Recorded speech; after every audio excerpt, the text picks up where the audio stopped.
최가을 건축가라고 합니다. 지금 전주에서 활동을 하고 있고요. 저는 이제 건축을 스위스에서 공부를 했고요.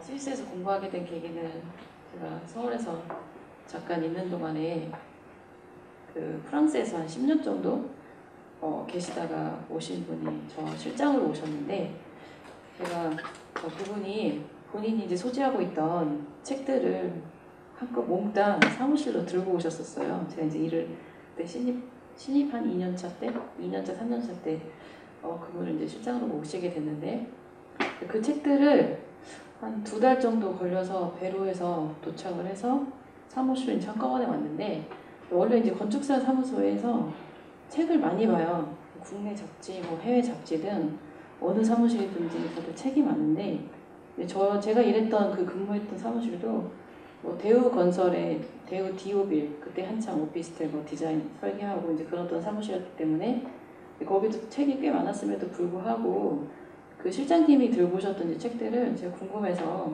이제 퇴근하고 집에 가지 않고 남아서 이제 하나씩 보기 시작했는데, 가만히 보다 보니까 제가 그때 아는 게 하나도 없었는데, 저희가 보던 그 프로젝트들, 좋다고 얘기하는 프로젝트들하고 그 책에 실려있는 좋다고 하는 프로젝트들하고 약간 방향이 이렇게 다르다는 걸 좀 느꼈어요. 그러니까 우리는 세계가 보는 어떤 그 중심에서, 세계가 바라보는 그 중심에서 약간 비켜난 곳을 중심이라고 생각하면서 바라보고 있구나라는 생각이 언뜻 들었습니다. 그래서 그때 이제 궁금한 나머지 이제 다른 여러 이제 그 프로젝트들을 책을 통해서 이제 접하게 됐는데, 그분이 그 이후에는 이제 저를 관찰을 하셔서 저한테 이제 말씀하시기를, 제가 유독 그 스위스 건축가하고 일본 건축가 책을 더 집중해서 보는 것 같다, 이렇게 말씀을 하시면서 왜 그 프로젝트들을 더 집중해서 보냐고 질문을 하셔서, 사실은 뭐 아는 것도 별로 없고, 그래서 그냥 뭐 이게 신선하고 새롭고 그리고 더 고급져 보인다고 제가 그렇게 표현을 했던 것 같아요. 그랬더니 이제 그분이 뭐 이런저런 얘기 해주시다가 스위스의 한 건축가의 프로젝트를 이제 가르쳐 주면서 이 사람이 왜 이렇게 설계를 했는지를 설명을 잠깐 해주셨었는데, 그때 좀 많이 제가 쇼크를 받았던 것 같아요. 그 설명 때문에. 근데 그 전에도 제가 뭐 프랑스에서 이제 유학을 하신 뭐 교수님한테 수업도 받았었고 그랬었는데도 제가 뭐 해외에 대한 어떤 관심을 가지지 못했는데, 그분의 그 짧은 설명 하나 때문에 제가 건축 설계는 이렇게 하는 거구나라는 생각을 처음으로 하게 된 것 같아요. 그래서 그 중에서 이제 제가 괜찮게 생각했던 프로젝트들을 이제 보면서, 건축가들을 보면서 그 이력을 보는 에듀케이션에 보통은 뭐 유니버시티라고 써 있어야 되는데 그냥 약자가 써 있는 거예요. 근데 이게 뭐냐고 물어봤더니 거기가 이제 쭈리에 있는 공대를 그렇게 축약해서 표현을 한다고 말씀을 해주셔서, 그래서 이제 그 학교를 알아보고 그렇게 공부를 하러 가게 됐습니다. 그래서 막상 가게 되니까 제가 공부를 시작한 첫 학기 때 설계 수업을 갔는데 굉장히 제가 잠을 못 자고 이제 갔어요. 그 이유가 뭐냐면은 너무 그 다음날 수업이 기대되고 설레가지고 잠을 못 자는데, 또 하나는 모형을 하나만 만들어 가도 되는데 제가 한 3개 정도를 만들어서 준비를 하니까 사람이 그 다음날 수업이 기다려지는 거예요. 그러면서 내일 얼마나 내가 많은 칭찬을 받을까, 뭐 이런 그 어설픈 기대감으로 잠을 못 자고 굉장히 설레이는 마음 모형 3개를 들고 갔는데, 제가 이제 거기서 이제 독일어를 사용했는데 이렇게 저렇게 계속 설명을 하고 있는데 이제 제가 기대하던 것과는 다르게 교수님의 표정이 점점 좀 어두워지시더니, 근데 어두워지니까 저도 얘기하기가 참 주눅이 들어가지고 점점 목소리가 작아져서 뭐 설명을 다 끝날 때까지 들어주시긴 하더라고요. 뭐 예의상 매너가 좋으셔서 그런 건지. 속으로 제가 내가 지금 독일어가 너무 부족해서 그래서 좀 듣기가 거북해서 저런 표정을 지으시나 보다 생각했는데, 제 설명이 다 끝나고 나서 교수님이 하시는 말씀이, 네가 지금 들고 온 그 아이디어와 생각은 계속 발전시킬 수 있는 게 아니라 한 번에 끝나는 설계라고 그렇게 말씀을 하시더라고요. 근데 제가 그 설명을 듣고 나서 아니 대체 한 번에 끝나는 설계는 뭐고 아니면 계속 디벨롭이 가능한 설계는 뭔지 뭐지라는 어떤 그런 질문을 하게 됐고 사실 제가 그걸 알았더라면은 뭐 그렇게 모형을 3개씩이나 만들어 가진 않았을 것 같고 교수님이 그런 이야기를 할 것 같지는 않았어요. 근데 저는 뭐 어떤 큰 욕심을 가지고 간 건 아니었고 이왕 내가 이제 건축이라는 걸 선택해서 앞으로 이제 생을 살아가는데 조금 더 제대로 잘해보자라는 생각으로 나갔기 때문에 자존심을 다 버리고 그때는 이제 한국적인 마인드가 굉장히 크게 있었기 때문에 나보다 어린 친구들한테 내가 뭘 물어본다는 거는 좀 약간 부끄러운 그런 상황이었어요. 이제 지금은 전혀 그렇지 않지만 그래서 그때 나하고 지금 교수하고 1대1 간의 어떤 그 수업만 지금 집중해서는 안 되겠구나는 생각이 들어서 그 당시에 다른 아이들인데 모든 학생들이 이제 과제를 해오는데 제가 봤을 때 어떤 친구는 정말 근사하게 과제를 해왔는데 교수님의 평이 그렇게 좋지가 않고 어떤 친구는 정말 요만한 모형이나 스케치 살짝 해왔는데 교수님이 너무나 이렇게 크게 칭찬하는 거예요. 그래서 그때 들었던 생각이 나는 교수가 보는 저 눈을 가지고 싶다는 생각을 하고 그 목표를 가지고 그게 칭찬을 받았던 그 학생에게 매주 쫓아가서 물어보고 진행 과정을 계속 확인했던 것 같아요. 그래서 이번 주에 너는 교수한테 뭐라고 했냐? 교수는 그래서 너한테 뭐라고 설명을 했니?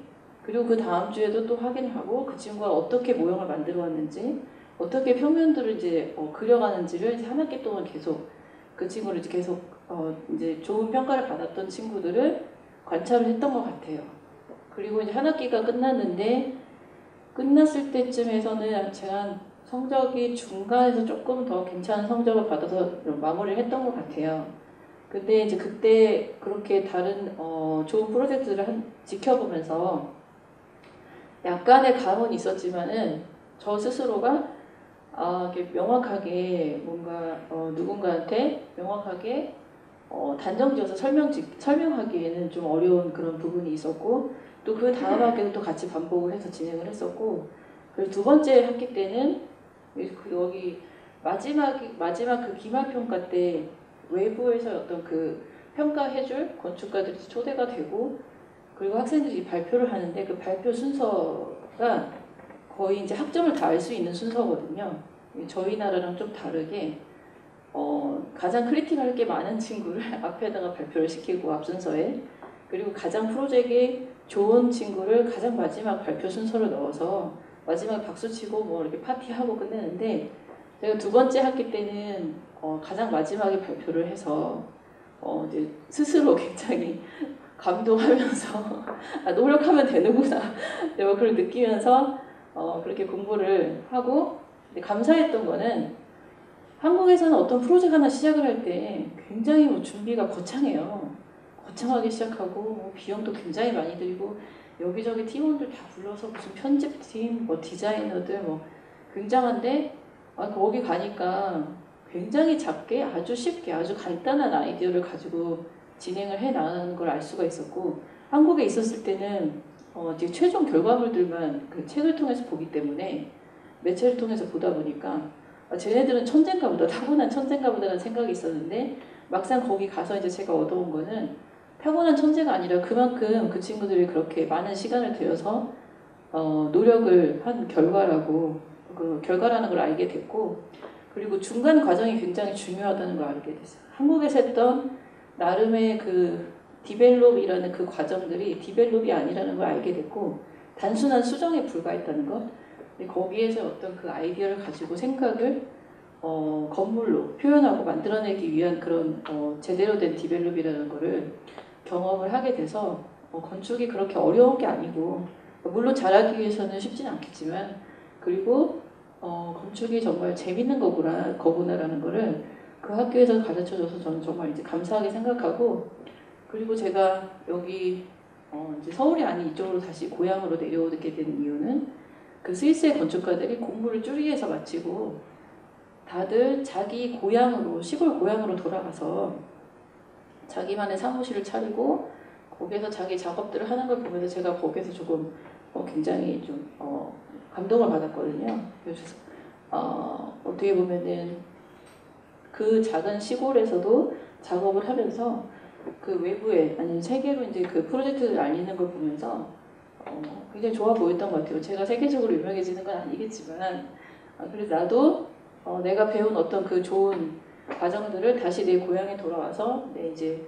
그 후배 건축가들에게 이렇게 좀 전해주기도 하고 여기에서 좋은 건축을 좀 해봐야겠다는 생각으로 이렇게 오게 됐습니다. 그런데 지금 이렇게 또 도립미술관에서 연락을 해주셔서 부족한데 이렇게 또 이렇게 강의를 하게 된 시간을 갖게 됐습니다.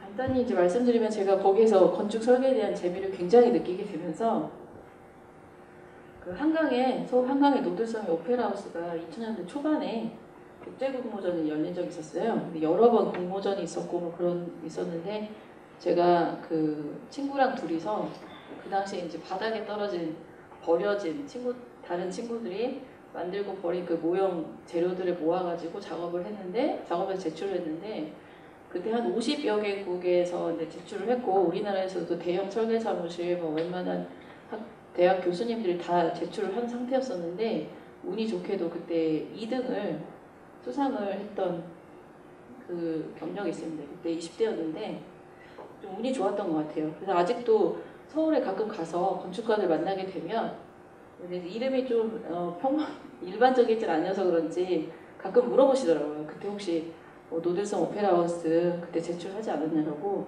아직도 기억해 주실 분들이 계시고 제가 사실 그 서울에 국립현대미술관 서울관도 제출을 했었는데 제출한 이유가 사실 저는 이제 심사위원을 좀 보거든요. 공모전에서 심사위원들이 제대로 된 작품을 골라줄 사람들을 구성이 돼 있는지 아닌지를 먼저 보는데 제가 사실 국제공모전에서는 수상을 좀 했는데 아직 한국에 들어와서는 한 번도 상을 받지를 못해서 아쉬운 부분이 있는데 국립현대미술관 서울관은 일본의 그 세계적으로 유명한 여성 건축가 세지마라고 있어요.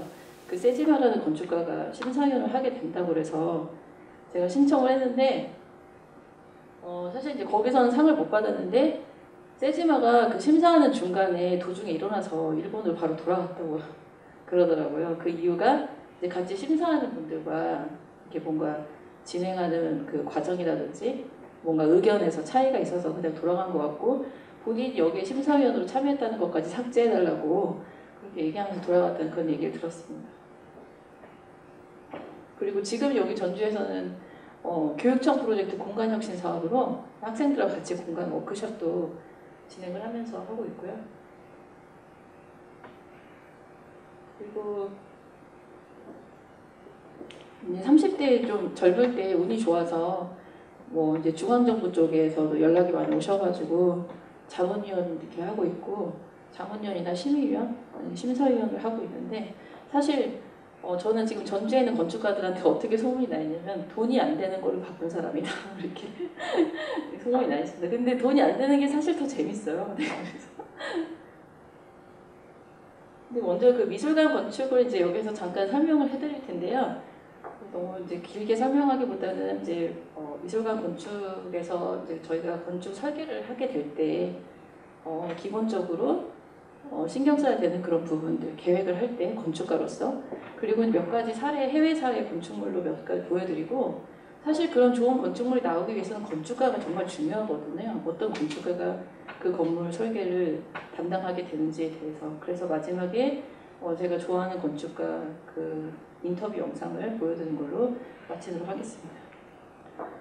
그 알랭드 보통이 우리는 왜 미술관에 가는지, 왜 예술 작품을 보러 미술관에 가는지, 예술 작품은 대체 우리에게 어떤 영향을 미치는지에 대해서 그 영혼의 미술관이라는 책으로 굉장히 좋은 내용으로 아주 잘 정리해서 아주 쉽게 저 일반인들이 읽어도 이해가 될 정도로 정리해준 책이 있어요. 거기에서 보면 예술이 우리에게 주는 것은 기억과 희망, 슬픔, 그리고 균형 회복, 자기 회복, 성장, 그리고 감상이라는 것들을 우리에게 준다고 해요. 그래서 우리가 예술을 잘 알지 못하더라도 미술관에 가게 되면은 영혼이 이렇게 충족되는 그런 기분이 들게 된 그런 이유에 대해서 구체적으로 정리를 해준 책이 있어서 잠깐 소개를 해드립니다.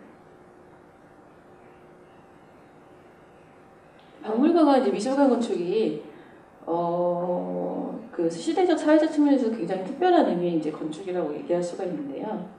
근데 이런 건축물들이 사실은 어느 한 시대의 사회의 이제 문화적 면모를 다른 건축물보다 굉장히 직접적으로 대변하고 있기 때문에 사실은 건축물은 시대를 반영하는 그릇이다라고 이렇게 표현하는 건축가도 있었어요. 그 시대를 읽을 수 있는 어떤 건축물을 우리가 미술관 건축이라고 얘기할 수 있는 라고 볼 수가 있습니다. 세계 최초의 이제 미술 박물관이라고 하면은 이미 이제 이집트의 프트레마이오스의 왕이 알렉산드리아 궁전의 회화 및 조각을 이제 진열해서 강연실이나 연구실들을 이제 부속시킨 것으로 저희가 볼 수가 있습니다.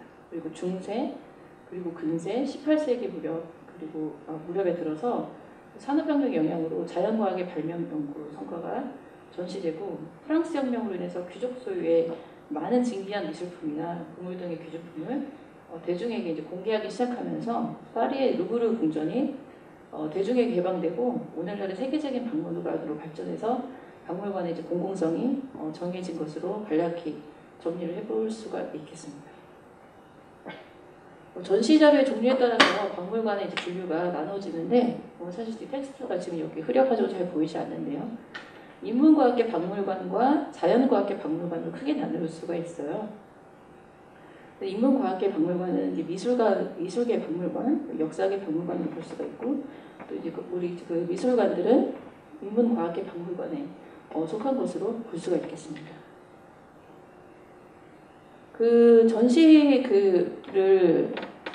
기능별로 구분을 하다 보면은 상설 전시와 기획 전시, 그리고 이제 대여 전시로 크게 나눌 수가 있고요. 미술관이 어떤 기능을 하는지 전시, 보존, 교육 및 휴식, 연구 조사, 관리, 상설 공간 등의 어떤 그런 역할을 한다고 볼 수가 있겠습니다. 저희가 이제 전시 공간 계획을 할 때 중요하게 생각하는 어떤 기본적인 그 요소들로 전시 공간의 스케일, 크기, 면적, 천장 높이라든지 벽면의 총 길이 등을 이제 볼 수가 있고, 동선이라고 하면은 전시실 그 배치 형식에 따른 관람객이 움직여 가면서 이동하면서 작품들을 이제 어떻게 관람하게 될 건지에 대한 그 동선, 그리고 건축적인 요소로서 바닥과 벽, 천장의 어떤 그 재료들을 저희가 그 계획의 요소들로 말씀을 드릴 수가 있겠습니다. 전시 공간 계획으로는 저희가 크게 사실은 뭐 이런 내용까지 이렇게 다 알면서 보기는 힘드시겠지만은 간단히 이렇게 말씀을 드리면 실연속 순회 형식이 있어요. 보시면 이렇게 한번 이렇게 입장을 하게 되면 계속해서 또 다시 입장 곳에 나오게 되는 실연속 순회 형식이 있고, 갤러리 및 복도 형식, 그리고 중앙 홀 형식으로 이렇게 세 가지 크게 분류를 할 수가 있습니다. 실연속 순회 형식의 이제 가장 그 대표적인 프로젝트로는 파리에 있는 그 오르세이 미술관을 들 수가 있고요. 전시실을 순차적으로 접속시켜서 동선을 계속해서 연장시켜가는 그 형식으로 볼 수가 있습니다. 매우 단순하긴 한데 전시 공간을 비교적 소규모의 박물관, 미술관에 적용하는 것으로 굉장히 좋은 방법이라고 할 수가 있습니다. 갤러리 및 그 복도 형식은 과천 그 국립현대미술관을 들을 수가 있는데요. 복도에 의해서 각 실을 접속시켜서 동선을 연장시켜 나가는 형식이고, 전시실에는 복도에서 각 실로 직접 출입을 할 수 있고, 이 공간을 말씀드리는 거죠. 필요한 전시실을 일시적으로 폐쇄하기도 쉬우면서 복도의 그 일부도 전시장으로 사용할 수 있는 그런 장점이 있습니다. 이거는 과천 국립현대미술관은 미국에서 활동하고 있는 한국 김태수 건축가분이 프로젝트를 진행한 건축물입니다. 중앙홀령은 이제 여러분도 많이 아시고 계시겠지만 북게나인 뮤지엄을 들 수가 있습니다. 건축가는 미국의 프랭크 로이드 라이트라는 건축가인데, 중앙에 커다란 홀을 계획을 하고 그 홀을 중심으로 해서 각각의 전시실이 이렇게 접해 있는 그런 그 공간 구성 방식이라고 할 수 있습니다. 특히 이제 중앙 홀은 천장을 이렇게 높게 해서 집창이나 천창으로 채광을 하는 경우가 많이 있죠. 전시 공간으로서 중앙홀형을 지금 보면 구겐하임 뮤지엄을 지금 도면인데요. 이게 평면이고 이게 단면 부분 그리고 이건 엑소노메트릭이라는 어떤 그 3D를 보여주는 도면이고 이게 1940년대 설계가 됐어요. 근데 저희가 미국에 가게 되면 반드시 봐야 되는 건물 중에 하나인데 59년에 준공이 됐는데 보시면 이렇게 중앙에 큰 홀이 있고 나머지 작은 그 전시 공간들이 그 홀과 접해서 램프를 따라서 계속해서 올라가면서 전시 공간들을 만나는 형식입니다. 사실 이제 그 미술관에서 가장 중요한 게 채광이거든요. 네, 왜 채광이 중요할까요? 빛을 받아들이는 게 혹시 의견되실 분 계신가요? 작품을 볼 때 빛을 조절하는 게 왜 중요할까요?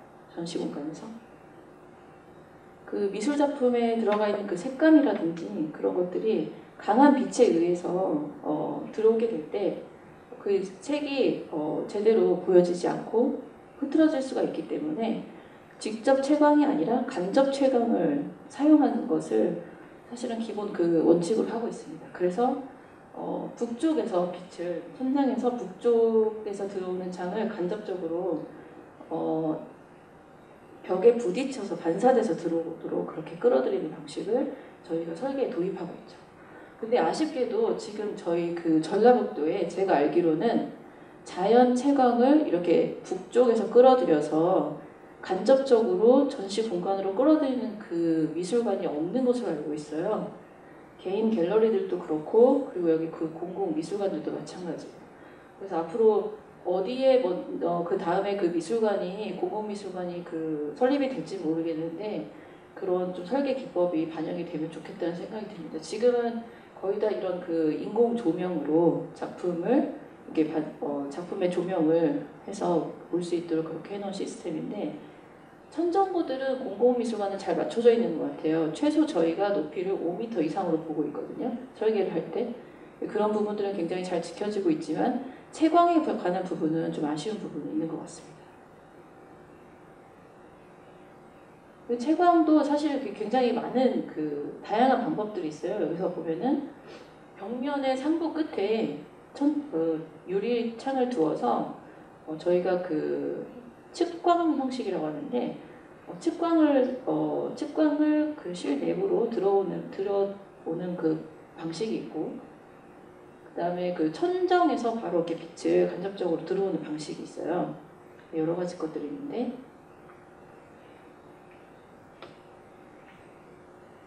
간단히 이제 제가 그 사례들을 좀 보여드리면서 건축가가 어떤 부분을 신경을 써서 설계를 했고 디자인을 했는지 보여드리면 더 좋을 것 같은 생각이 듭니다. 이건 프랭크 게리는 그 미국에서 활동하는 건축가인데요. 지금 여기 보면은 이 건물은 스페인 그 빌바오에 있는 뮤지엄이고요. 구겐하임 뮤지엄이고 그리고 이거는 우리나라에 있는 건물이에요. 청담동의 루이비통 건물. 근데 외부 지금 이거는 신축 건물은 아니고 기존 건물을 전면 부분을 리모델링을 한 프로젝트입니다. 프랭크 게리가 그래서 사실 이걸로 인해서 여기 그 루이비통이 좀 많이 유명해졌는데 루이비통 가시면 사실은 저도 사실 명품은 뭐 이렇게 관심이 별로 없어서 이런 그 명품 거리에 갈 일이 별로 없는데 여기 루이비통이 어떻게 그 관람객들한테 편하게 접근하게끔 했냐면 여기 맨 상부층에 갤러리로 만들어놨어요. 그래서 1층에 루이비통 전시장을 잠깐 거쳐서 갤러리로 이동할 수 있도록 그렇게 동선을 짜놔서 저도 처음으로 가봤습니다. 그 갤러리 때문에.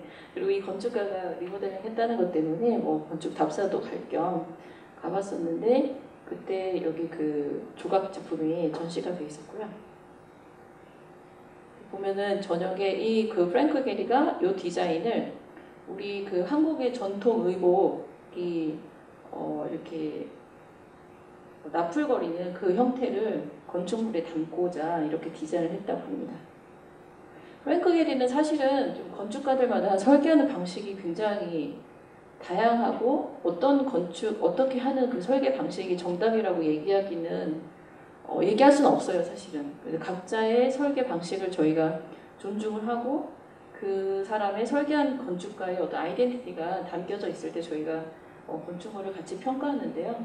그래서 제가 거기 유럽에 있었을 때 교수들이 간혹 물어봤어요. 이제 동양인이 별로 없다 보니까 저한테 어떤 질문을 했냐면 너는 여기서 공부를 마치면 어떻게 할 거냐? 그 다음 진로가 진행이 어떻게 될 거니? 너 스케줄이 어떻게 되니? 이제 물어봤었는데 그 교수들이 뭐 한 두세 명 정도가 저한테 다 똑같은 얘기를 해주더라고요. 각각의 교수들이. 그 공통적인 부분이 뭐였냐면 어차피 너희 나라에 가서 작업을 할 거면 가능한 빨리 돌아가라. 뭐 이런 얘기를 했었어요. 그 이유가 뭐냐면 자기도 미국 거쳐서 네덜란드에서 경험 쌓고 스위스에 들어왔는데 다시 처음부터 시작하는 그 기분이 들었다. 왜냐면 그 나라에서 구할 수 있는 자재, 뭐 여러 가지 것들 어떤 그 인포메이션, 뭐 데이터들을 또 다시 스터디를 해야 되니까 업체부터 시작해서 그 시간들이 나는 아까웠다. 그러니까 빨리 너네 나라로 돌아가서 그냥 가능하면 일찍 시작하는 게 좋지 않겠냐 이렇게 얘기하는 그 교수가 있었고 또 한 사람은 우리가 건축가를 얘기할 때 항상 그 앞에 나라 이름을 쓰는 이유가 있어. 코리안 아키텍트, 뭐 저페니스 아키텍트, 아메리칸 아키텍트라고 쓰는 이유는 그 사람을 그 어느 나라 출신인지를 보고 우리가 그 구분을 하거나 구분하기 위한 게 아니고 그 차별하기 위한 게 아니고 건축물은 사실 땅 위에 서는 거죠. 옮겨 다니는 게 아니고 어떤 그 산업 디자인물이 아니기 때문에 그 땅에 세워지는 것 아까 초반에도 말씀드렸지만 그 시대를 반영을 하는 그 하나의 오브제로서의 역할을 하기 때문에 그 건축물 안에는 그 땅 위에 아니면 건축가의 경험한 역사와 문화와 습관 모든 것들이 그 안에 담겨진다는 거예요. 그리고 우리가 그 유럽에서도 보면 일본 건축가를 강연을 듣고 싶다. 네, 그 유럽에서도 활동한 일본인 건축가들이 있거든요. 그런데 그들을 부르지 않아요. 일본에서 활동을 하는 일본 건축가를 굳이 그 비싼 그 비행기 값과 호텔비를 쥐어가면서 초대를 해서 강연을 듣습니다. 왜냐하면 일본의 정서, 일본의 문화, 역사가 담긴 건축물에 대한 설명을 듣고 싶은 거죠. 그리고 그걸 담아낸 건축가의 설명을 듣고 싶은 거지 유럽에서 활동하는 일본인 건축가들이 만들어낸 것은 그런 게 읽히기가 쉽지 않은 거죠. 그리고 유럽인들이 봤을 때는 이미 어떤 그 웨스턴 스타일의 뭔가가 들어가 있기 때문에 그들에게는 그렇게 관심의 대상이나 신선한 게 아니었던 거예요. 그래서 이제 그런 추천을 해줬었는데 프랭크 게리는 보면은 굉장히 독특하게 자기만의 그 아이덴티티를 여기에 반영을 하고 있는 것 같아요. 가장 그 일례적인 걸로 종이 한 장을 그냥 손으로 구겨서 바닥에 던져가지고 이것도 그냥 건축물이 될 수가 있다 라고 이제 표현하는 사람이거든요. 뭐 지금 여기 보시면은 저희 그 냉장고에 쓰여지는 재료 있죠? 외부에 티타늄이 지금 여기 다 외장재에 들어가 있어요. 그 비싼 재료가. 어마어마한 저 천문학적인 가치 숫자가 투입이 되는데 이런 형태들을 다 구현하기 위해서 근데 사실 이 건물 하나 때문에 이 도시가 그냥 관광객들로 거의 그 발길이 이제 북적북적하게 되는 뭐 그런 또 메리트도 있는 것 같습니다. 근데 미술관이라고 하면 사실 저는 이런 생각이 들거든요. 국립현대미술관 서울관 뭐 제가 떨어져서 그런 건 아니고 국립현대미술관 서울관 그 프로젝트가 사실 어떻게 보면 저는 예술 작품이 담기는 건축물이라고 하면 적어도 물론 이제 주변 건물과 잘 조화를 이루고 어우러지는 건 좋지만 그 건물만이야말로 주변에 있는 건물과 다른 프로그램을 가지고 있기 때문에 도시 안에서 하나의 작품처럼 아니면 그 오브제처럼 독특하게 혹은 유니크하게 유별나게 서 있어도 된다는 생각을 해요. 그래서 저는 프랭크 게리가 사실은 이렇게 바다와 면하는 곳에 이런 남들이 흉내내기 어려운 이런 그런 독특한 어떤 그 형태로 미술관을 만들어낸 거에 대해서 개인적으로 다른 프로젝트는 제가 뭐 좋아하진 않은데 이 건축가에 이 프로젝트에 대해서는 굉장히 좋은 생각을 가지고 있어요. 이건 이제 여러분들도 많이 알고 계실 것 같아요. 일반인도 많이 알고 있는 안도 다다오 건축가가 설계한 그 미술관이에요. 일본에. 그리고 이거는 이제 제주도에 지어진 미술관, 유민미술관입니다. 제가 그 안도 다다오 건물, 우리나라 국내에 있는 안도 다다오 건물 중에서 그나마 가장 제가 괜찮다고 생각했던 곳이 유민미술관이었어요.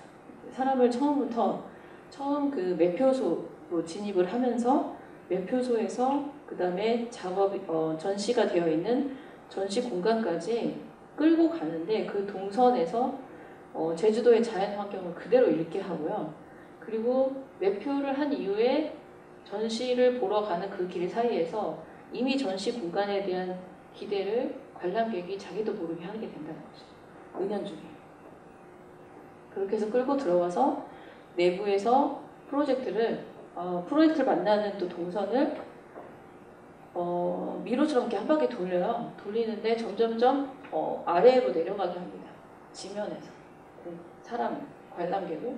그래서 지하로 내려가게 한 다음에 지하에서 전시를 보고 다시 이렇게 돌아서 지상으로 나오게 하는 그런 동선을 풀었어요. 전에 말씀드린 우리가 그 전시 공간에서 그 관람객의 동선, 그 전시 동선을, 작품의 동선을 어떻게 풀어낼 건지에 대한 사실은 굉장히 중요하죠. 미술관에서.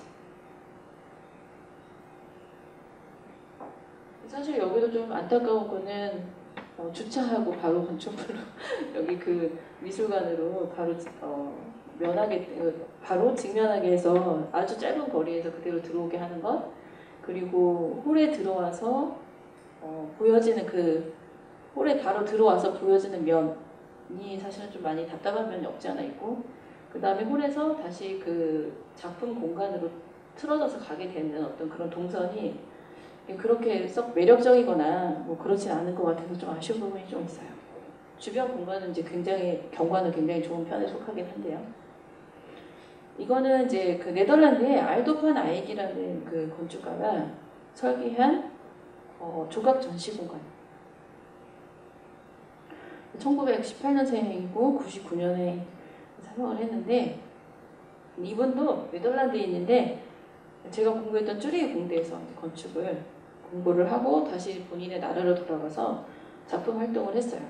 저희가 여기 네덜란드 건축가들이 구조주의라는 그런 그 건축을 좀 했는데, 구조주의를 이 친구들이 어떻게 가져왔냐면 아프리카의 그 부족들이 살고 있는 그들이 만들어낸 어떤 형태, 근데 오리지널 완전히 근원적인 것들을 스터디를 한 이후에 그걸 휴먼 스케일로 다시 풀어서 네덜란드에 이렇게 적용을 시킨 사례가 있어요. 근데 알도파나 이외에 네덜란드에도 몇몇의 건축가들이 그거를 실행을 했는데, 사실 그 얘기를 듣고 보면 이런 그 기하학적인 요소들이나 형태들이 아프리카의 그 원주민, 어떤 부족들의 그런 그 디자인 요소, DNA가 조금 느껴지죠.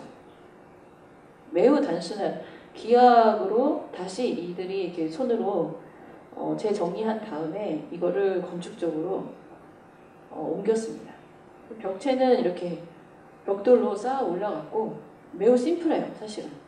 그리고 지붕은 유리 천창으로 진행을 했는데, 중간중간에 사실은 직선으로 여러 겹의 레이어를 준 다음에 중간에 그 원으로 인해서 변화를 준 거예요.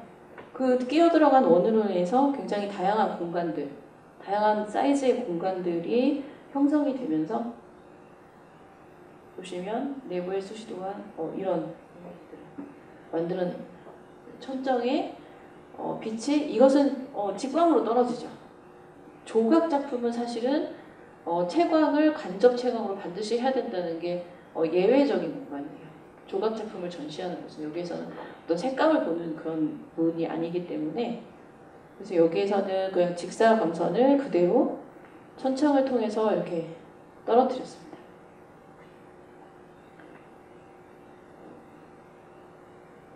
개인적으로 제가 좋아하는 그 건축물 중에 하나입니다.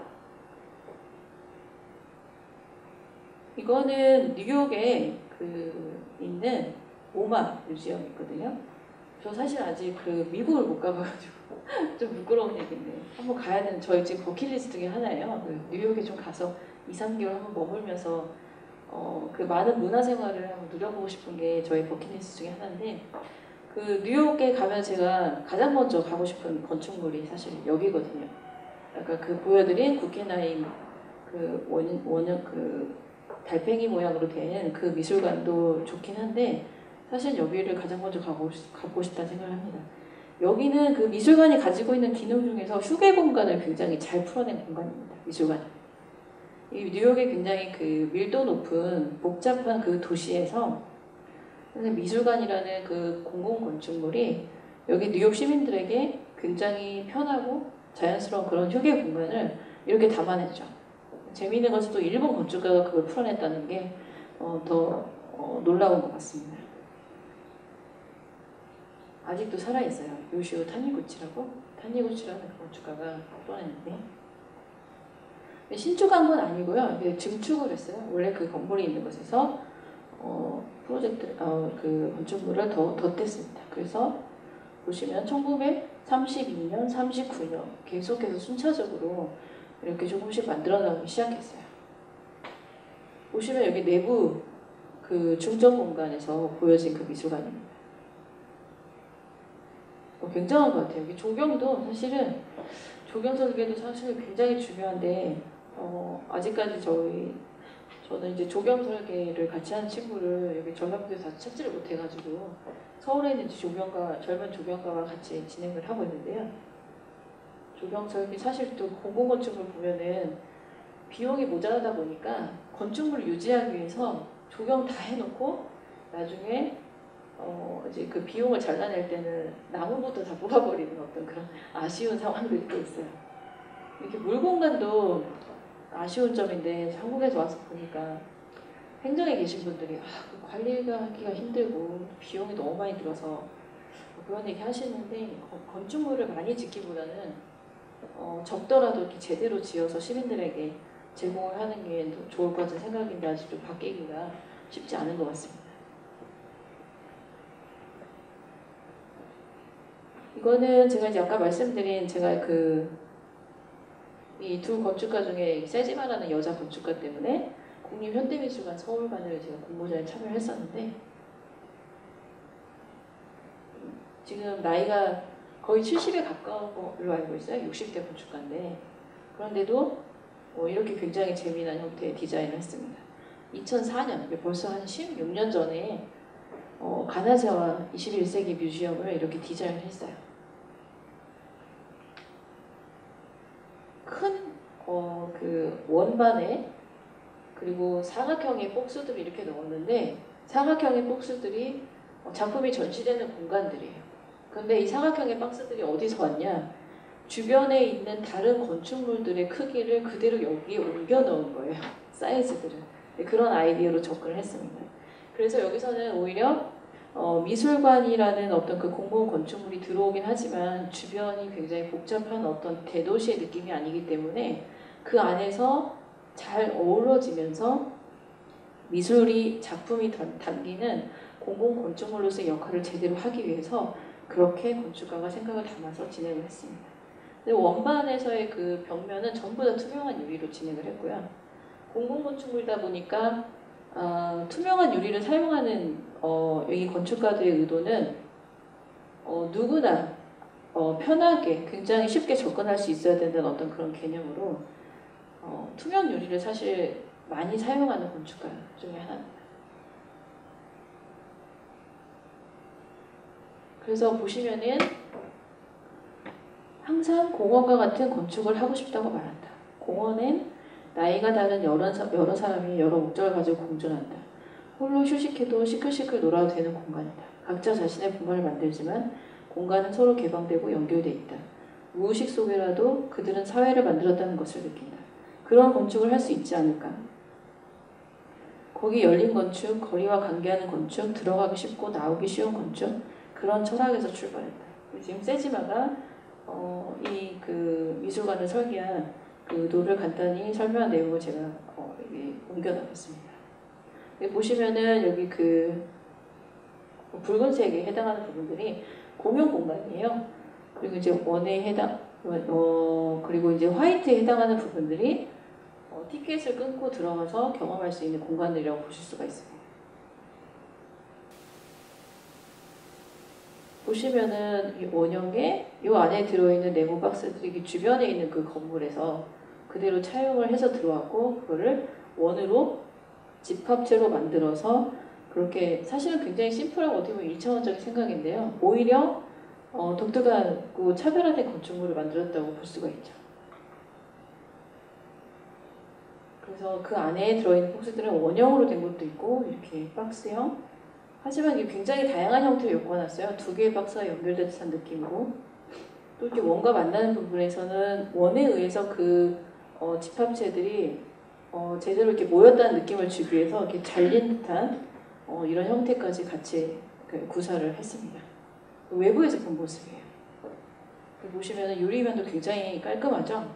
저희 나라에서 이거 하기가 쉽지가 않습니다. 뭐 단열이라든지 그런 것 때문에 여기 꼭 창문 프레임이 아주 조밀하게 또 들어가야 되면은 또 디자인이 좀 많이 흐트러지게 되죠. 저도 좀 많이 시도해봤는데 항상 그 비용이라든지 그런 문제로 인해 가지고 잘 안 되더라고요. 이게 프레임, 무 프레임으로 가는 게. 네, 밤에 본 야경 모습이고요.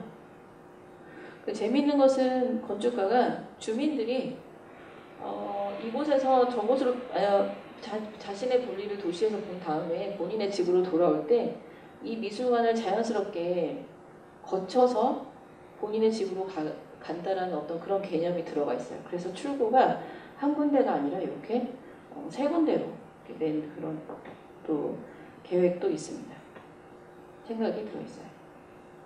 보시면 이런 그 벤치에 앉아서 그냥 앉아서 멍하게 유리를 통해서 보이는 외부 경관을 바라보게 되는 거죠. 그리고 여기선 사진은 보이진 않지만 또 좋은 음악을 들을 수 있도록 그런 시스템까지 되어 있어서 미술관이 작품을 보는 것 이외에 또 다른 어떤 그 정서적으로 좋은 또 영향을 미치는 역할까지 도와주는 걸로. 무료예요? 들어가는 거예요? 아, 네. 그 무료로 해서 통과해서 갈 수 있는 곳이 있어요. 네, 유료로 해서 볼 수 있는 그 공간들이 나눠져 있고 무료로 해서 공용 공간만 통과해서 바로 또 나갈 수가 있고요. 근데 방금 보여드린 이런 공간 이용하는 것은 무료로 가능합니다. 네, 그리고 여기 중앙에는 또 저희가 이걸 중정이라고 하는데 중앙에 있는 정원, 중정 공간도 별도로 되어 있고요. 이런 곳에 가끔 이제 작품이 또 야외 전시 공간으로 활용이 되기도 해요. 계속해서 동선을 관람객이 옮겨 다니면서 굉장히 다양한 씬들을 만나게 하는 거죠. 이거는 엘리리아는 그 작가가 스위밍풀이라는 그 프로젝트 여기 작품을 전시를 해놨어요. 그래서 가시면 볼 수가 있는데 수영장 안에 들어간 듯한 수영장 안에 사람이 있는 듯한 그런 프로젝트로 사실은 이거 인스타나 뭐 SNS에서 이 사진 때문에 여기 가나와자라 뮤지엄으로 찾아가는 분들이 굉장히 많다고 제가 들었어요. 그 내부 통로에서 바라보는 외부 공간이죠. 근데 내부와 외부의 그 공간에 경계를 두고 싶어 하지 않는 그 건축가의 의도가 이런 디테일을 통해서 풀어지는 것 같아요. 그리고 보면은 이게 기둥들도 굉장히 슬림하게 잘 뽑았죠.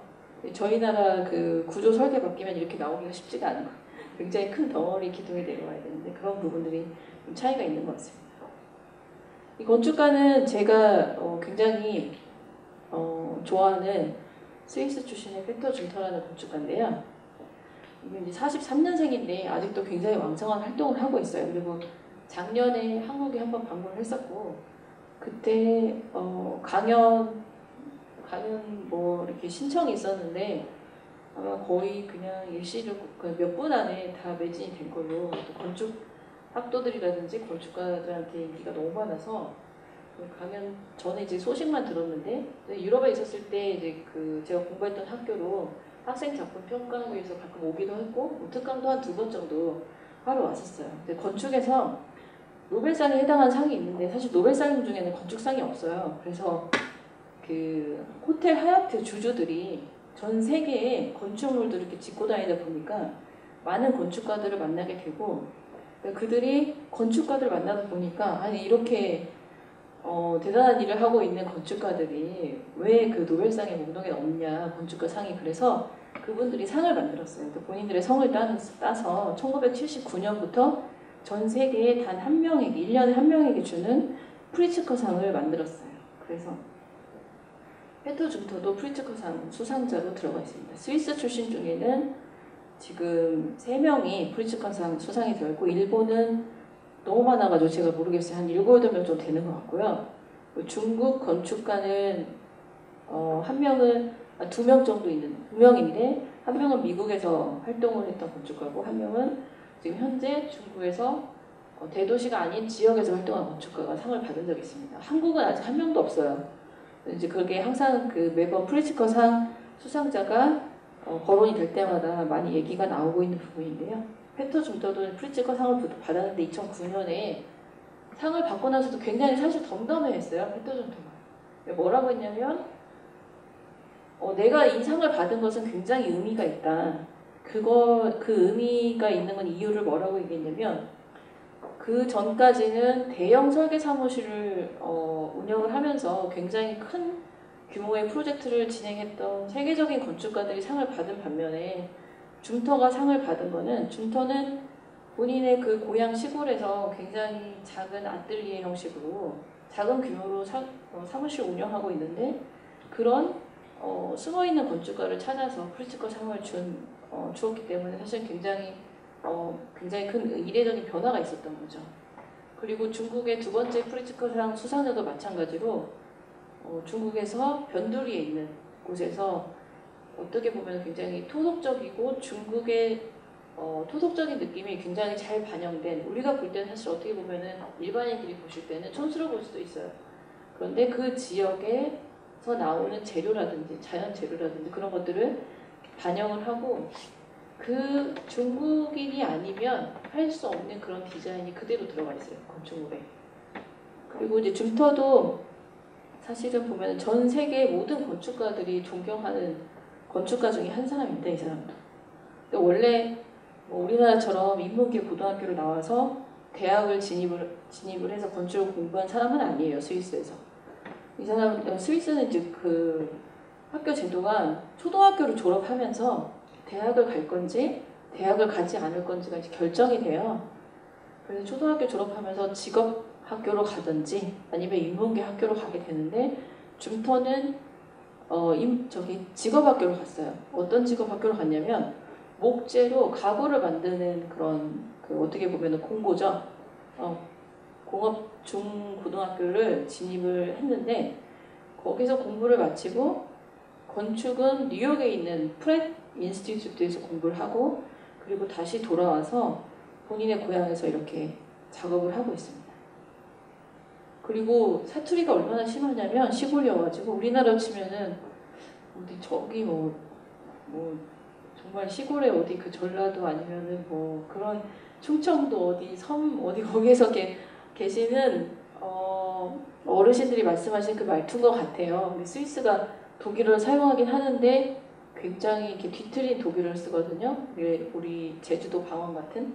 그래서 독일 사람들도 스위스 사람들이 화면에서 인터뷰를 하면 그 아래 자막을 넣어야 할 정도로 알아듣기가 이제 힘든데 줌터 그 공공적으로 오피셜하게 교육에서 현장에서는 표준 독일어를 사용합니다. 근데 이제 액센트들이 좀 남아있죠.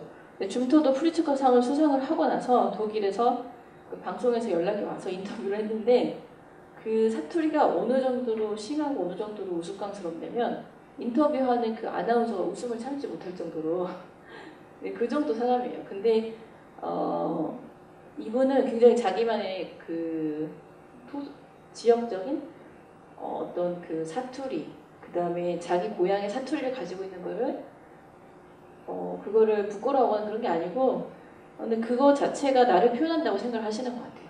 제가 잠깐 짧게 이제 끝내고 영상 보여드릴 건데 제가 줌터의 인터뷰 영상을 보여드릴 건데 거기에 그런 부분들이 이제 내용들이 살짝 나옵니다. 줌터가 그 디자인은 사실 이거는 뭐 미술관은 아닌데 여기가 온천장이에요.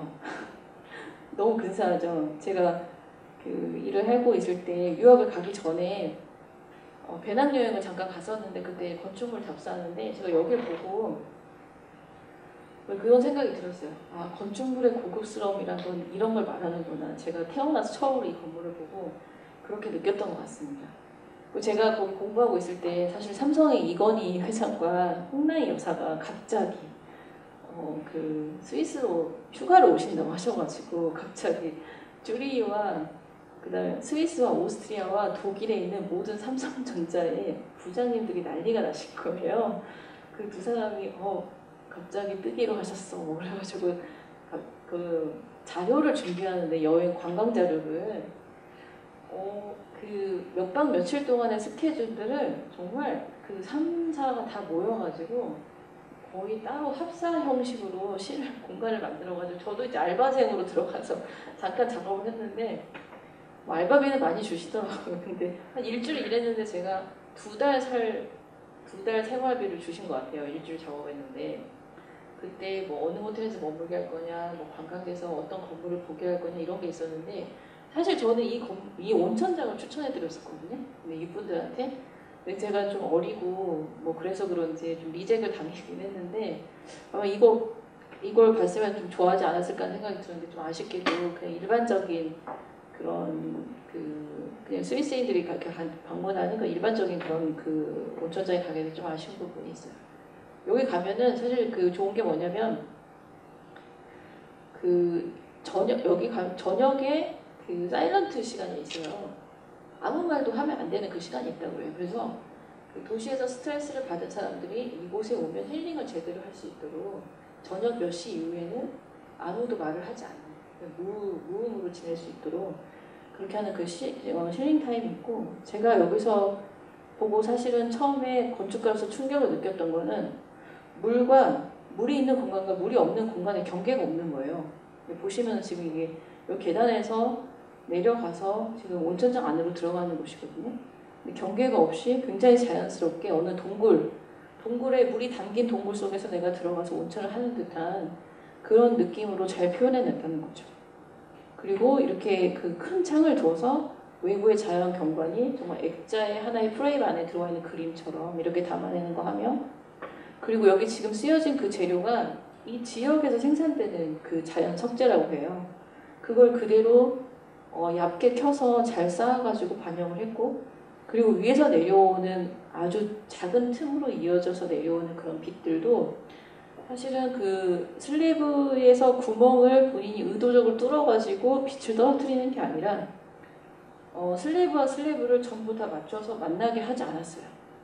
그러니까 여기 사실 살짝 떨어뜨려 놓고 비나 눈이 사실 여기로 그대로 내려올 수 있게끔 그렇게 설계가 된 거죠. 그리고 조명 같은 것도 보시면은 굉장히 밝게 하지 않고 어둡고 굉장히 정적으로 표현하기 위해서 노란불로 따뜻한 이미지로 이렇게 정리를 한 것을 볼 수가 있습니다. 저희 나라 같으면 이렇게 먼저 지어지기 전에 이런 계획안을 보여드리면 이제 어떤 얘기들이 나오면 너무 밋밋하지 않나? 여기 뭐 좀 덧붙여야 될 것 같은데 여기 왜 이게 다 같은 컬러로 가지? 저기는 좀 다른 색으로 가져야 될 것 같은데 뭐 이런 많은 이야기들이 나오는 경향들이 있죠.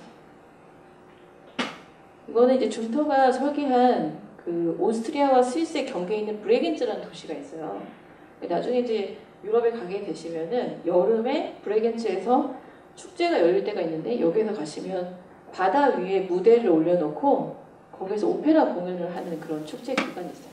그때 이게 굉장히 그 작은 도시인데 유럽에 있는 유럽인들이 그 시기에 전부 여기 브레겐츠라는 도시로 많이 몰립니다. 거기와 가까운 곳에 작은 뮤지엄이 있어요.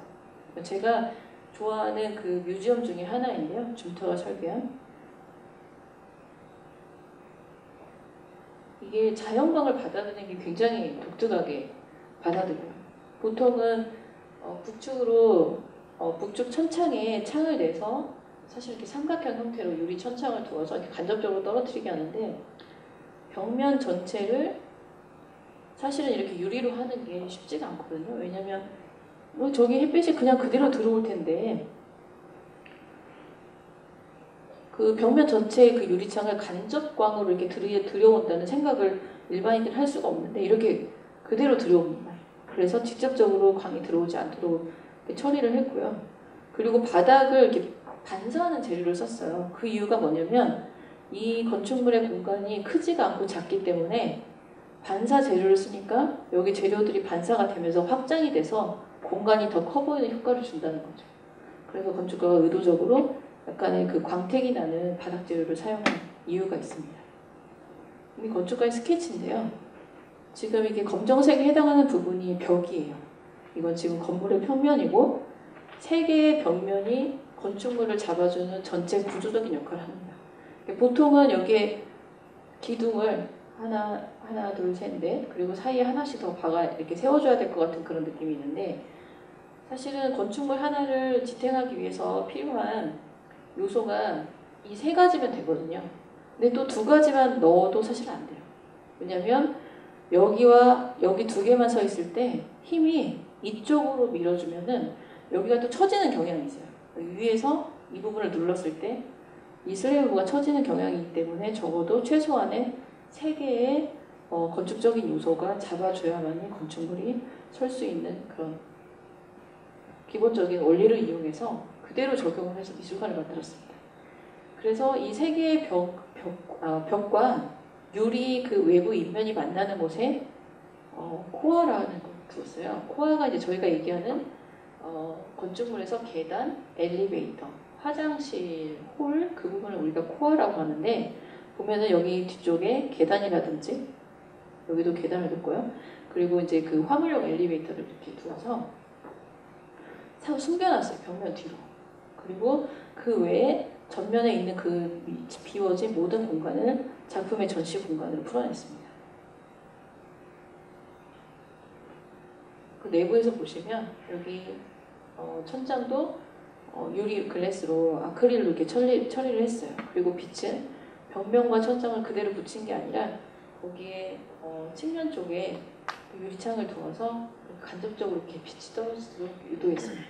공간이 그렇게 크진 않은데요. 굉장히 임팩트가 있어요. 강한 그 인상을 줍니다. 한번 들어가면 돼요. 여기 설치된 작품이 전시된 그 작품들이 전시된 사진인데요. 정말 어느 하나도 기억에 남지 않는 게 없는 것 같아요. 공간 자체가 너무 좋아서 그 예술가들도 이곳에 전시하는 거 굉장히 좋아한다고 해요. 그리고 우리나라의 그 유명한 그 설치 작가 양혜규 작가 있죠? 양혜규 작가도 여기 브레드긴츠 뮤지엄에서 작품을 전시한 적이 있습니다. 이것도 재밌는 게 벽면을 더 추가로 설치했어요. 아티스트가. 제가 생각할 땐 건축가의 어떤 건축물에 대한 그 의도와 생각들을 읽고 거기에서 영감을 얻어서 작품화했다고 볼 수가 있습니다. 벽면을 추가로 설치했는데 바닥에 붙이지 않고 띄웠어요. 근데 기존의 정말 건축물의 요소에 해당하는 부분과는 다르게 접근을 했죠.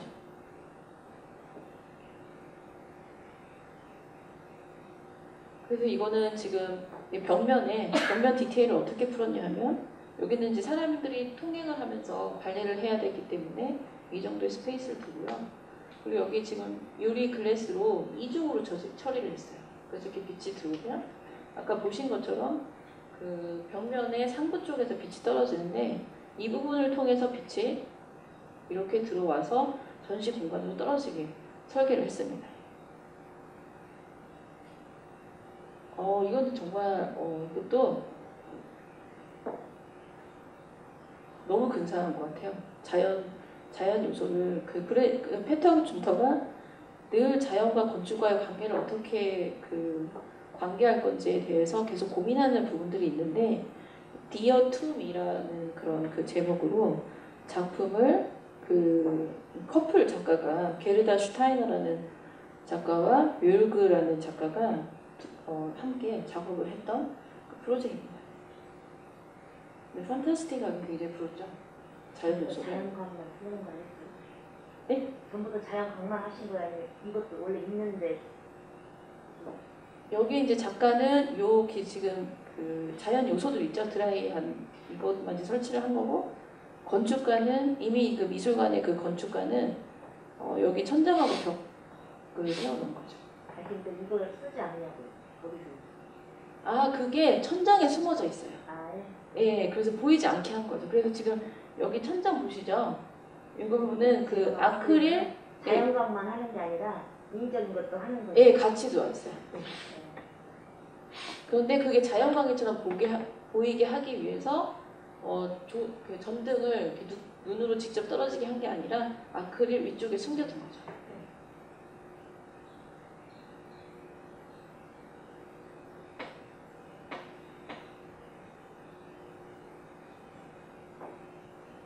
이거는 아티스트가 그 건축물 자체가 굉장히 차갑고 어떤 그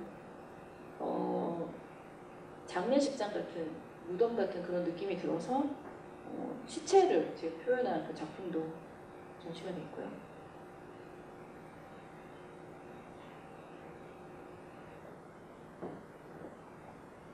지금 제가 간단히 몇 개만 이렇게 소개를 드렸고, 사실 이런 그 좋은 건축물이 나오기 위해서는 좋은 건축가가 설계를 하는 게, 담당을 해서 풀어내는 게 사실은 굉장히 중요하고요. 저희도 이제 공모전이라든지 좋은 심사위원들로 인해서 좀 전라북도에 괜찮은 프로젝트 하나 들어오게 되면 너무 좋을 것 같은 생각이 들어요. 늘 거기 가면 힐링할 수 있고 좀 산책할 수 있고 휴게할 수 있고 마음이 좀 더 풍족해지는 그런 공간들이 미술관이 만들어지면 좋을 것 같은 생각이 듭니다.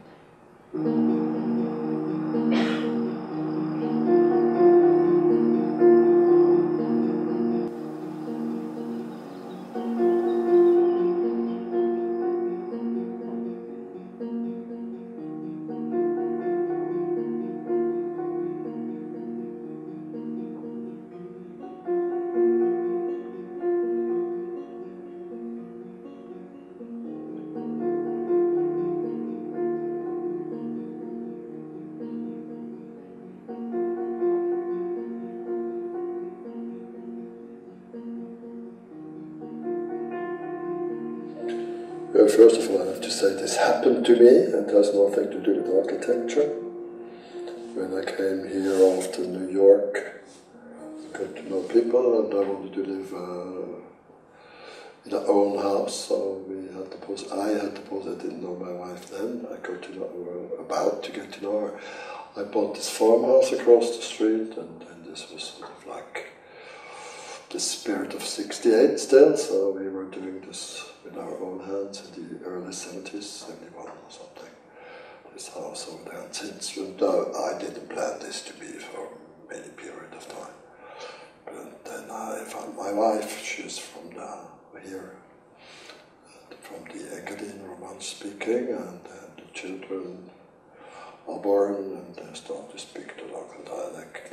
And after a while, I accepted the fact that I would be here,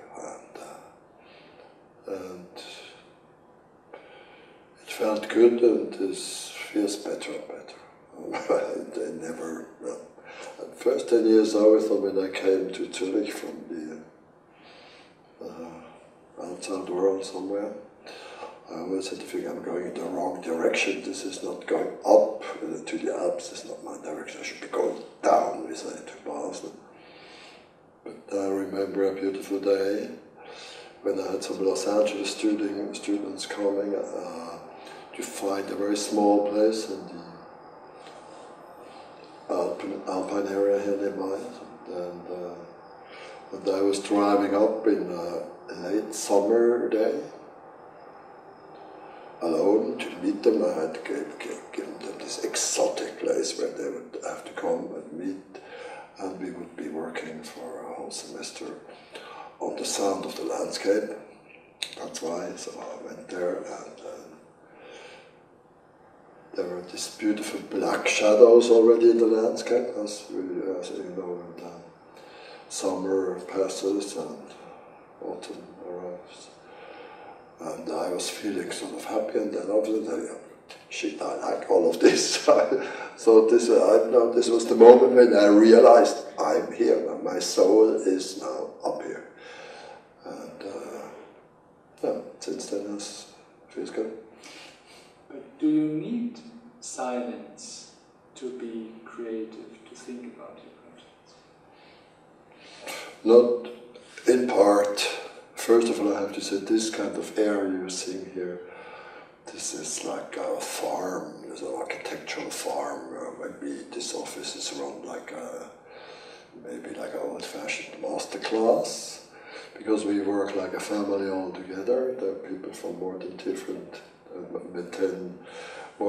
nations, but we work together like a master class all together, and that's what I like about this place. And then I don't own anything else, but it felt natural to do this here. But I came to realize it's actually good that I'm away from the big centers of the world. In a very interesting Swiss way, because in an hour and 15 minutes I'm at the airport of Zurich, which is an international airport. And in an hour and 15 minutes I don't get very far from the Los Angeles airport, right? In Los Angeles themselves, so this is exclusive Swiss situation. Maybe you know this from your country also.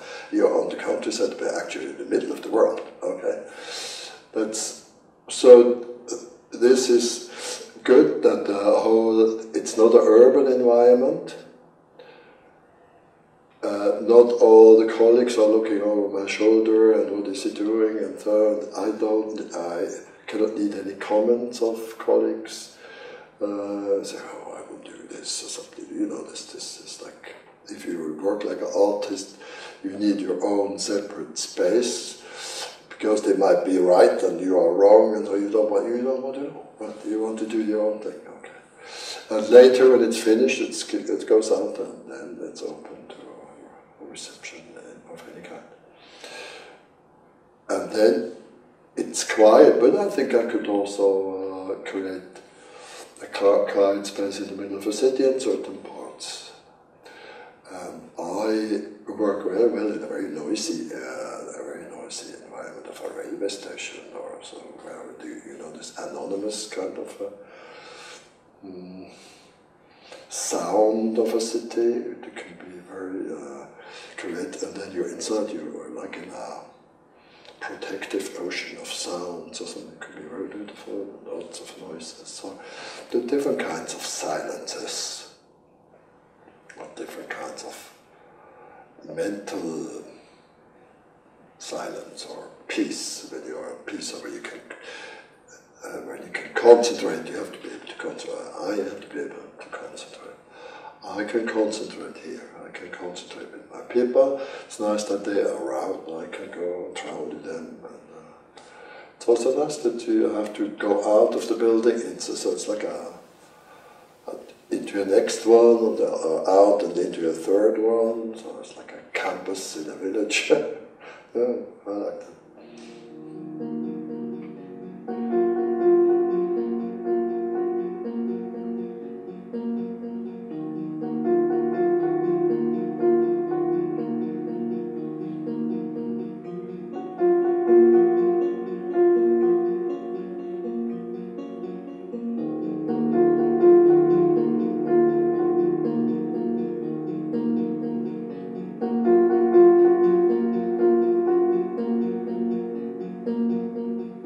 Feeling for the place, I guess I always had. That's it. I find this nothing special.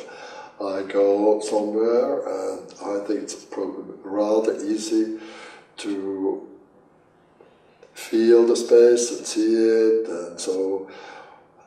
and have an idea how I should react there as an architect. So I go to South Korea, and then I'm in a Catholic theme park. I've never seen anything like that, and the priest wants me to do a chapel at the highest point there, and so on. And then it's interesting to observe. I seem to know a lot, and then this has to do with the fact that we all know a lot. We have read books, we have seen movies, it's a big world, they call it globalization or whatever. But since I'm young, Japanese architecture, Chinese architecture, and so this has been part of education. Classical Chinese architecture is in the work of Mies van der Rohe. You can look at it and find out, and he looked there. So it's a bit, it's not such a mystery. I'm sure there are places when it becomes more nature, less cultivated nature, more direct, hard nature like sea or mountain or desert. I think we know about this, and I have developed a feeling, I have then a feeling for this.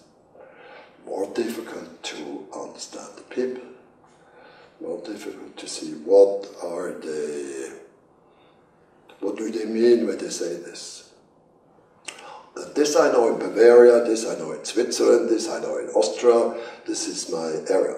I know exactly the way they talk and what they mean, and what they don't say and mean, and so all these things. This is more difficult in Russia. So when I talk to them, these friendly, warm-hearted people, but there's always a secret agenda I don't understand. If I be Russian, I don't understand.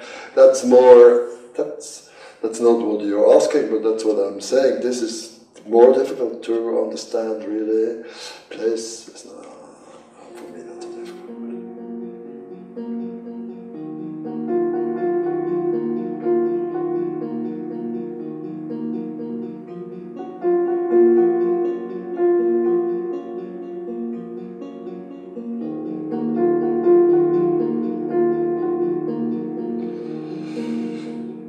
Literature, thinking, and music, this is sort of the nourishing ground of my life. People say you are actually interested in everything. So I'm never bored. I can meet somebody from a new field I don't know. I like to ask, what are you doing, and what's your work, and I like to know everything. So I buy these books. I like to know about economy. There's nothing I'm not interested in, and it's not only art. It changes. Sometimes the focus for years is on literature. Then it comes to older music, like Baroque music or something. So Bach maybe always stays. Mozart I once did not like so much. Now Schubert is becoming bigger, and then I got into contemporary music some 20 years ago. I got away from bebop jazz, and I was a little bit fed up with this eternal repetition of the same cliches. Then I thought, okay, I heard this from the 50s, from Miles Davis, so is there really in jazz? So this was sort of like, as Frank Zappa said, sort of a little bit dead, or at least starts to smell funny, and so on. So there are shifting interests. And now my son is a musician, so there I see new things, and his partner is also a musician, so I see new things they're doing. I'm interested in this. I could see in contemporary music how they work outside of tunes and harmonies, sort of with structures, or with microtonalities, which become more almost like color, or like powder, or like physical structure. He heard physical structures. And I don't make analogies to architecture. It's not, oh no, this I could use directly. It's more, as I said, it's sort of a fertile ground, it's a nourishing ground. That's me. I like all of this. I like people writing intelligent essays. I try to understand why are they saying what they say, and so on. I like to. Lately, somebody asked me, would you like to have a talk with Peter Sloterdijk, the philosopher, on the theme of hotels? He would like to talk to you about hotels. He's interested in hotels. So that's the kind of offer I say, this I would like to do, because I'm sure I can learn something. Listening to him, this could be an interesting dialogue, or dialogue. Learning experience, so I'm asking him asking me, and so that's the stuff I like. that's the world present around what I do. So it's a nourishing ground. Of course, I think if you work in a creative profession, what I obviously do, because I work maybe more as a rendering services in building, I work more like an author or as an architect or like an artist, if you want, an artist of building or something. There, what you do has to do with everything you are. So, the painter paints with everything he has, and this is everything he learned, everything his unconscious knows, everything he. We are part of history. We are part of a biological, big kind of life going on, dying, new people coming, and so on. I'm surrounded by things which have been done by hundreds of people and thousands of people, and many of them are, most of them are probably dead and unknown, and still it's all there.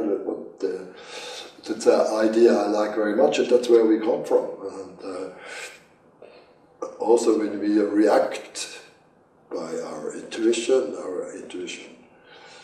is a fantastic kind of thing, that we have intuitions, we can make images, we can produce inner images, like in dream we do this, but you can also do this in daydreams. In dreams it's easy to see that you can see real spaces, a real, perfect, real space you have never seen before. So your brain obviously can do things like that. So that's what I'm working with. I'm trying to probably to provoke my brain to my heart or whatever this is to create images, and this always happens again. So I'm in the meantime, or maybe I've always been, I'm very confident.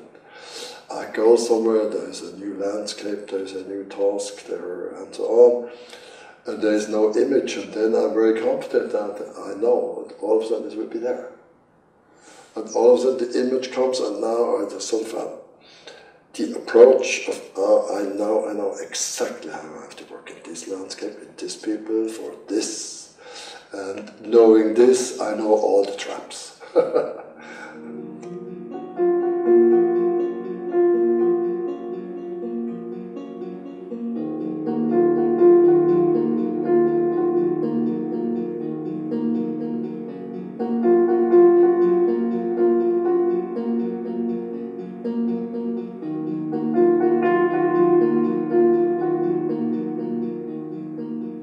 I think there is the art of drawing, and there is the art of furniture making, and there is the art of car racing, and there is the art of construction, and the art of building, and the art of creating space.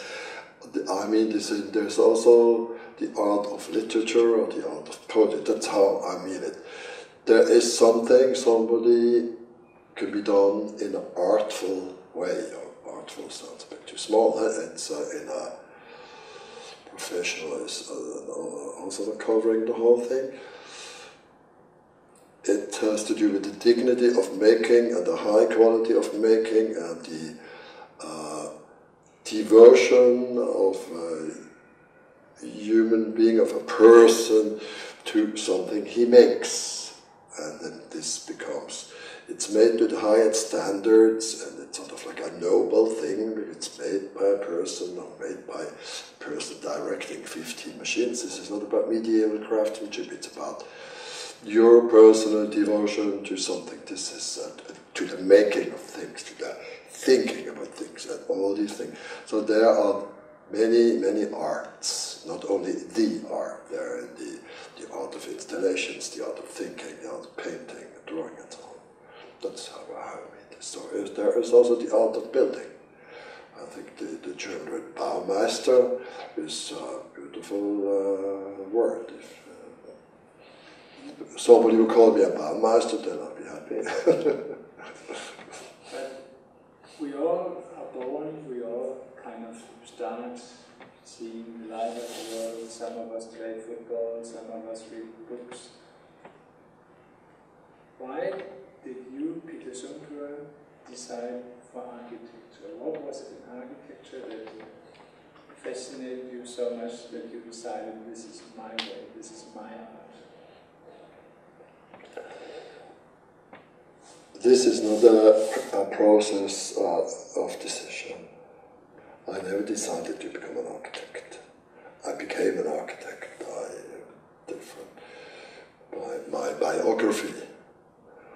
And you can say this is all by chance, this is the contingency of life and all these things.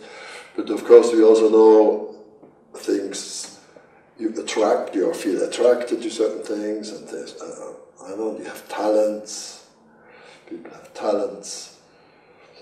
So how should I explain this? The first 10 years of my life were sort of like running away from my father because he wanted me in his shop and be as the oldest son and take over this furniture making, this Schreinerei shop and so on. So I had to sort of leave him. So you can see, escaping my father after I had made the degree in the profession meant, okay, I could become a furniture designer, easy, because then I can use what I had before. Then I went to art school to become a furniture designer, but before I even was there, I already thought maybe I should become an industrial designer.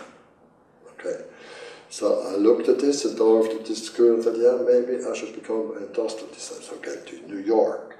I go to Pratt Institute. There was Raymond Loewy follower there, Mr. Parriott or something, running the master program. So okay, I showed him my furniture, and then he said, yeah, you could come to the master program to me, but you know, my students, they have never made anything you already have made there at art school, like real one-to-one chairs and all of these things.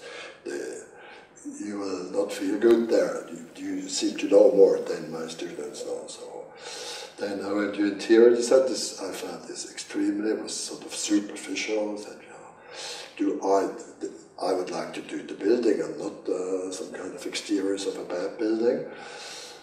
So then I ventured to go to the architecture department, and I met Sibyl Maholy-Nagy, she was there, and then I wrote 2 papers for her, and then I got interested in architecture. So I thought my father would like to stay 2 or 3 years more. I want to make a degree in architecture, I know it now. And he had paid this 1 year, and then my father says, no, come on, no money. Okay, so I could not make an architecture degree, so I had to stop this. Came home, didn't like this too much, and hated my father for this. Brackets, my daughter taught me half a year. I mean, one evening she says, you know, he didn't do this against you. He didn't give you the money because he didn't want to lose you.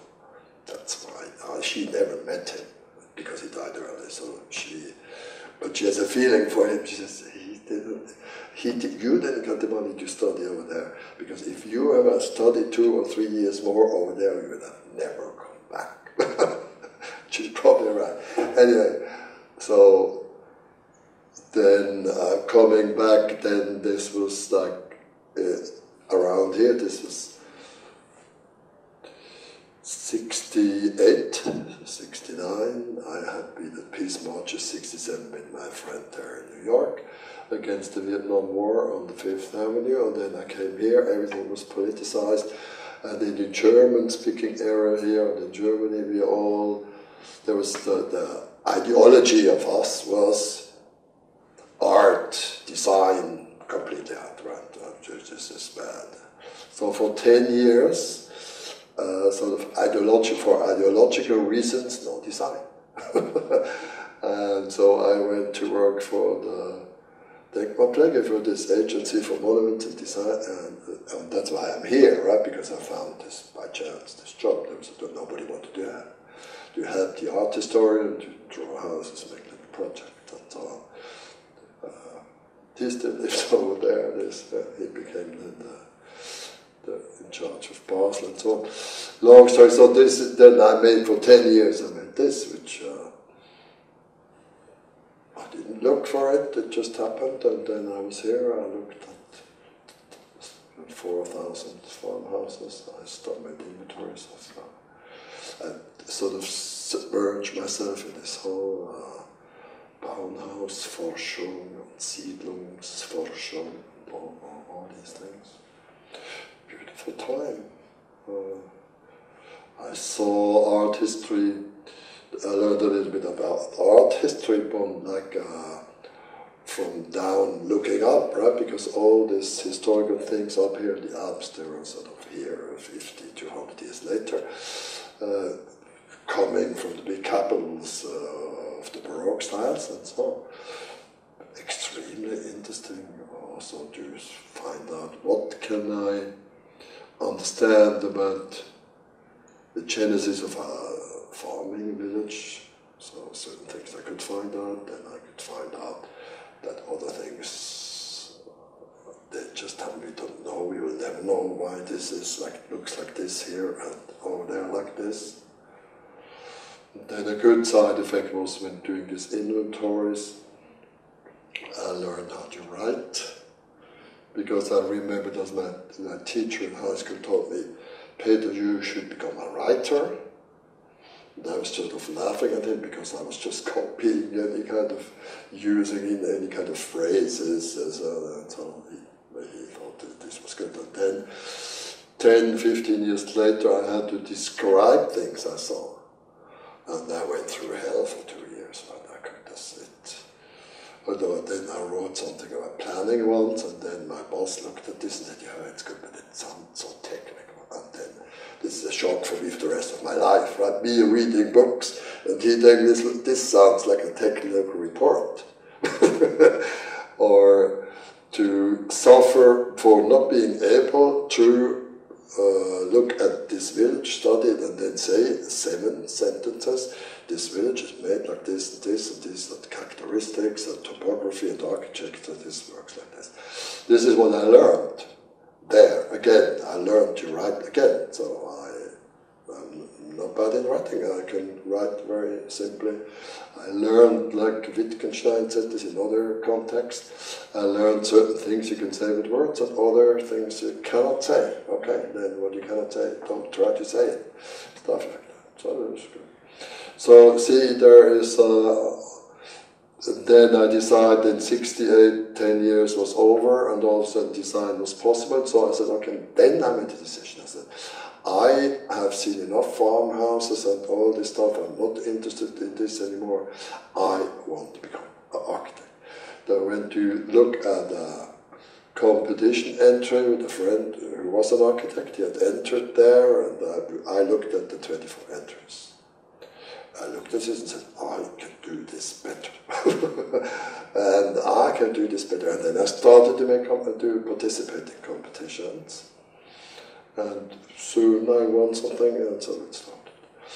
So this is a long answer to how did you decide to become an architect? I didn't. It happened.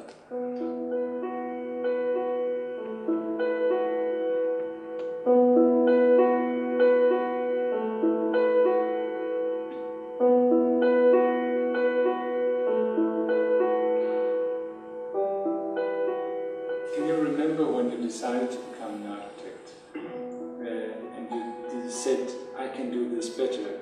Do you remember having a kind of a philosophy in your head? No, not at all.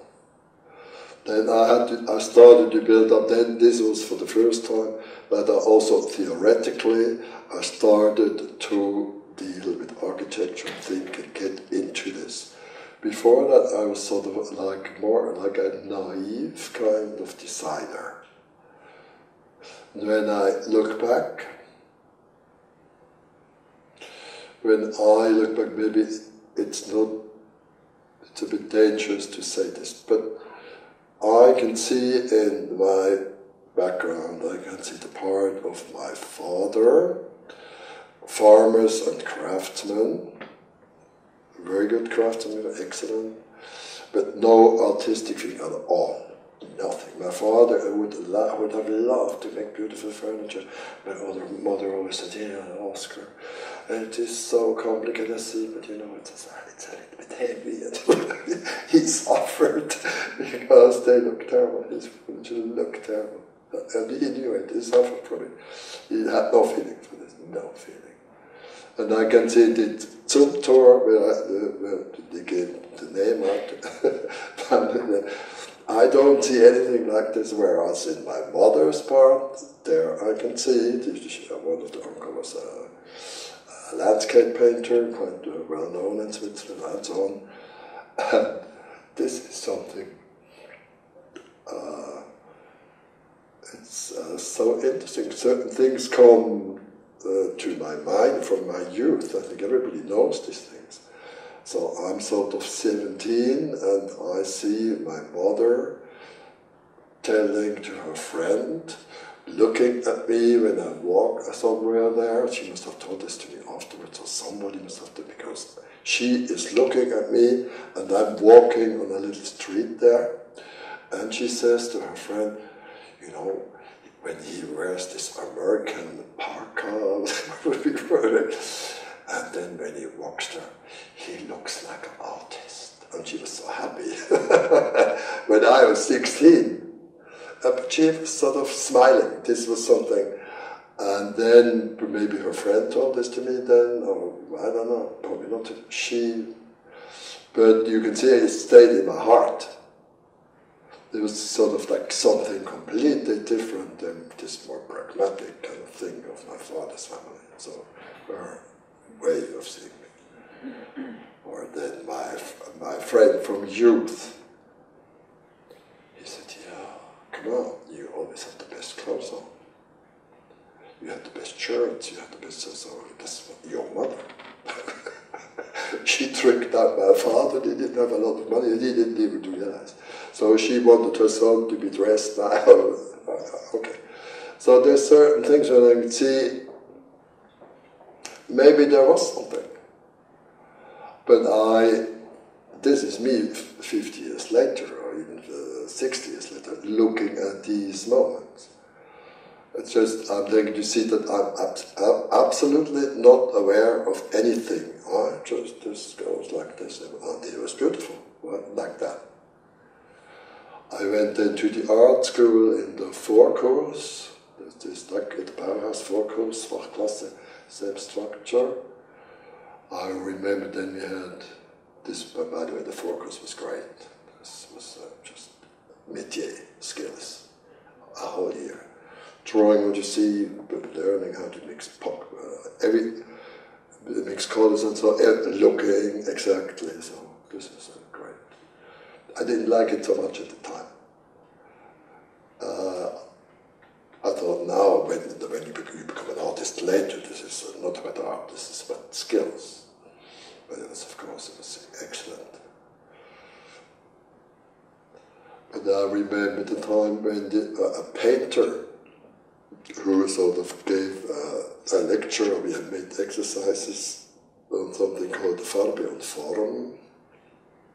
And gave these exercises. So, and then we had to turn in project and so on. So he comes, one day he comes, says, oh, I'm 30, 31. So he comes to the class, stands in front of these 30, 40 people and says, now, here I have looked at your works, and then I have here one thing I haven't seen in a long time, this kind of color and this kind of, and then he started to praise her work and so how fantastic this was. And it was mine. So this is my mother, or then, or so, but I was never afraid, never really aware of this. 40 years late, many years later, I was a small little architect, a draftsman in this Denkkatalog office. Then later I meet an architect, I liked a woman architect. And in the context of the Swiss Federation of Architects, blah, blah, blah, blah, so I'm already well known. So she says, yeah, I know you from a long time. I know you from a meeting at the Denkmalpflege in Kura. Yeah, you were there and you had drawings out from there on the wall of art for the renovation of a farmhouse. You know, then I saw great architect. But I didn't know. I mean, this is 20 years later. See, all she said, I could see from these drawings, there's an architect, right away. So this is nice to hear later, and maybe it's very good that I didn't get a lot of these compliments right away. So. But it's nice, you know what I'm talking about, it's sort of like a naive kind of way. It's sort of lightweighted. It's never felt any heavy weight on my shoulders. You should be this, or you should be that. When you said at the time, I can do it better, why did you reason that way? Did you think that the other architects were just boring? Did they use the wrong materials? What was it that you thought I can do better? This is my knowledge at the time. I was in Gestaltung and design. I was good. I was good in art school.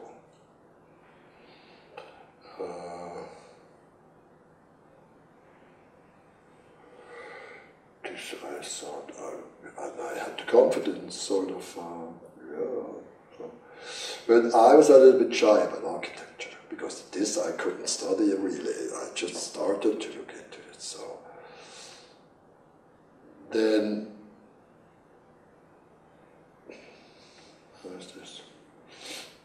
I'll tell you something else. When I was like 16, when I walked through the city of Basel, then I saw all these buildings. They were all so strange and different. And I looked at all these buildings, and they're so strange. How could you ever come to an idea to make a building like this? And most of them were probably pretty obnoxious, pretty ugly, right? So I look, me as a boy, I look at this, and they say, there is the ETH where they study architecture. There they learn this, how to do this, and there's a logic. There must be a logic I do not understand. But they learn this and they know. So this was sort of like ETH, this big thing, and I'm just this cabinet maker apprentice or so. This they know. And this then 20 years ago, or whatever, I'm 35 or something, and then I look at this competition entries, having done a lot of things, having worked there and there, and see, and I just saw mediocre and bad projects. That's what I saw, I mean, right away. Nothing else, so I would probably, I could say, I'm sure this must be, this is not a good building. But I had then when I made this is also interesting, when I made my first competition entry, then they kicked me out in the first round. And this was in a historic setting in a village in the Italian-speaking part there of this area. Historic setting, a schoolhouse, I think it was nothing big. There was 12, 14 people participating, and it was all historic, and you had to put this there. And so they put me out in the first round, and then I went to look. And then I said, so bad what I did, so bad. This was full of sort of like trying to react on historic forms and so on. So look at this. And then I saw a colleague who had made the first prize, which was an elegant, long building, and they didn't have any kind of nothing to directly do with the proportions of this old stuff. So, and this was also a shock for me then. So I never happened to be three. I think the next one, I got a prize, and then the next one, afterwards I won. But this was sort of like going back to the old education of art school, where they say, come on, I mean, this you do something new. You don't just sort of. I thought theoretically I had overcome this kind of thing, that something to copy. I said, no, you never copy an old form. But I would then say, new forms, they should come out of the old forms, and there should be a transformation process of the old forms to the new form. Bullshit, right? This has to come inside of me. This comes from completely. And this was one competition where I saw this, how bad I was. I was ashamed, but it was high as hell.